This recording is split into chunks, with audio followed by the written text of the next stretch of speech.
The old Plaza Church in the Mexican quarter of the city of Los Angeles is a quaint reminder of the days when California was under the flag of Spain, and this historic plaza was alive with the color and romance of Aragon and Castile.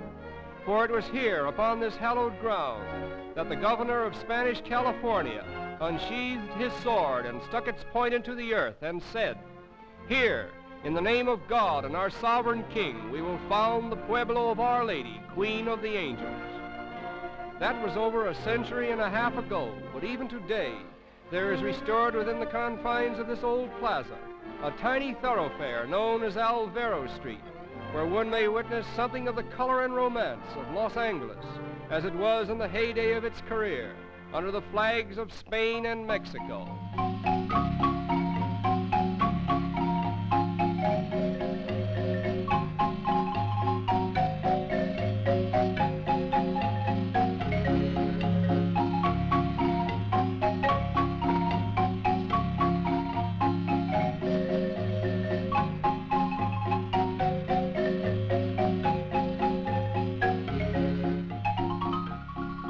Alvaro Street was formerly one of the two main thoroughfares of Los Angeles, over which passed the sandaled feet of brown-robed padres, and from the balconies of which dark-eyed senoritas cast their spell of romance upon the young courtiers below, as they strummed their guitars and sang their songs of love in the musical language of old Spain.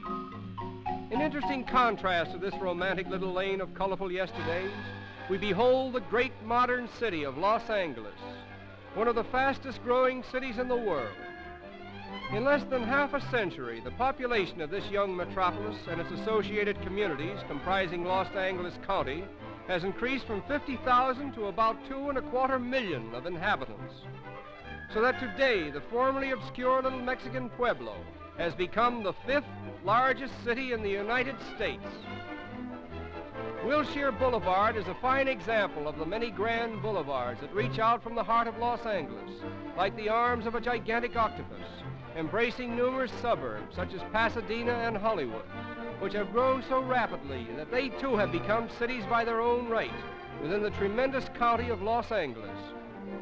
Hollywood Boulevard is the main street of that illustrious community which has contributed so much to the international prominence of Los Angeles. Hollywood itself is a quiet, well-behaved little town with a greatly exaggerated reputation for notoriety. Among the many outstanding theaters of Hollywood is Grauman's Chinese, which is noted for its elaborate prologues and the dazzling previews that are usually attended by the motion picture stars in all the glamour and glory of a first-night performance in Hollywood. Perhaps there is no place in America that can compete with Los Angeles County in the construction of architectural oddities, for here one may find anything from a brown derby to a shoe, transformed into practical use with little or no concern for the consistencies of orthodox architecture. As a matter of fact, the inspiration or source of design for all this odd construction could have been taken from an illustrated book of nursery rhymes. The brown derby, the old woman in the shoe, the blue mill, and the doll village are just a few of the many colorful oddities that help to make Los Angeles one of the most unique places in the world.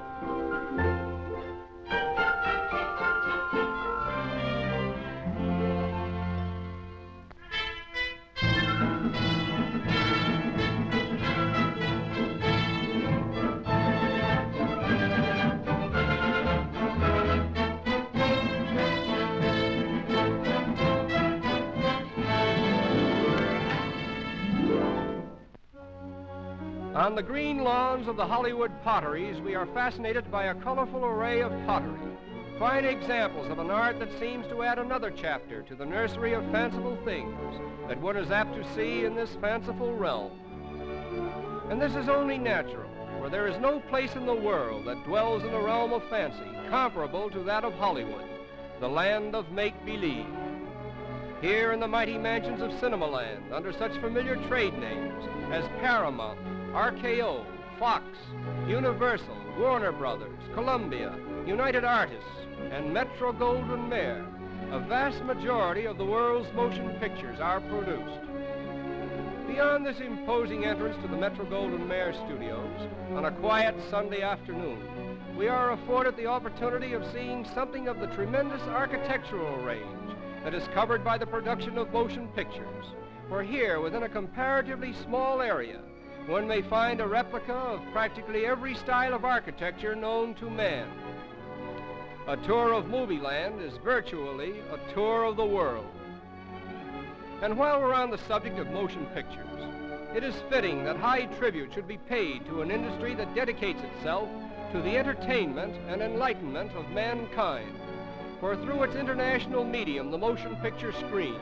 history is reborn, the immortal classics of literature are reenacted, and life itself is brought to the peoples of the world in a language that all can appreciate and understand. The home of Mickey Mouse is one of the most interesting studios in Los Angeles. Here we find a small army of workers devoting themselves to the task of compiling cartoons that have become world famous.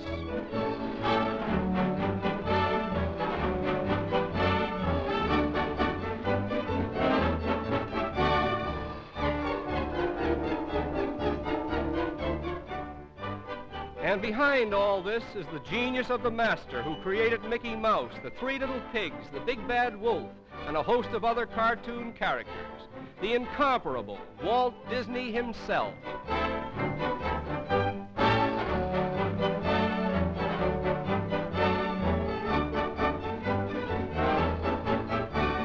No one in the history of organized entertainment has given more joy to the world than Walt Disney, the brain and the voice of Mickey Mouse, and the patron saint of children the world over. The Hollywood Bowl, nestling in the hills of Los Angeles County, is a more recent milestone in the long road that Los Angeles has traveled since it was founded in the old plaza near Alvaro Street.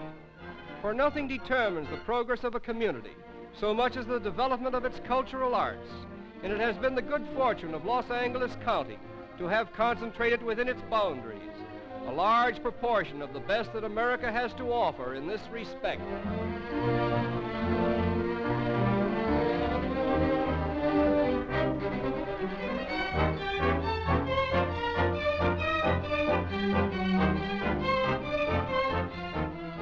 This dress rehearsal of the Francesca Bragiotti dancers, preparatory to a grand community performance, is our final impression of Los Angeles, Wonder City of the West.